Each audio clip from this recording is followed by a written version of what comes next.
One growing Idaho population watching tonight's debate with a vested interest in the election's outcome can't vote.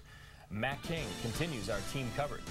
Yeah, Roland, we're talking about undocumented immigrants pleased with the DREAM Act and looking for more. We first introduced you to Gallo Albor in August. We check back in with him tonight. It's about the economy. An urban economics student at Boise State, Gallo Albor harbors no illusions as to the subject of this election.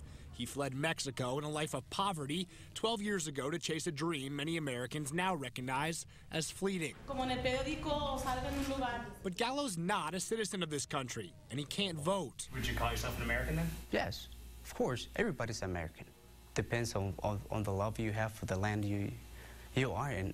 Love for this land and a desire to stay in it leave Gallo looking to the presidential debates for promises of immigration reform. Well, I would like to, both of them say that they're going to do something with us, not just send us back.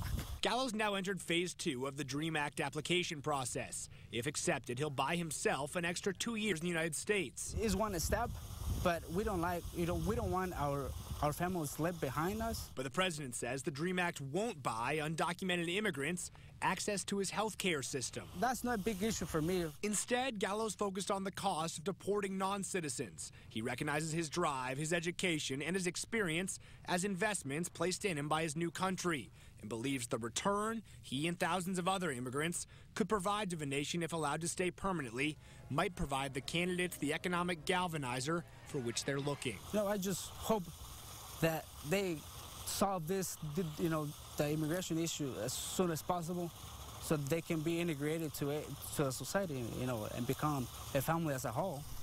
More than 120,000 applied for the DREAM Act exemption. Romney's recently announced if elected president, he'll allow those so-called dreamers to stay, honoring their visas. Live in studio, Matt King, Fox 9 on your side.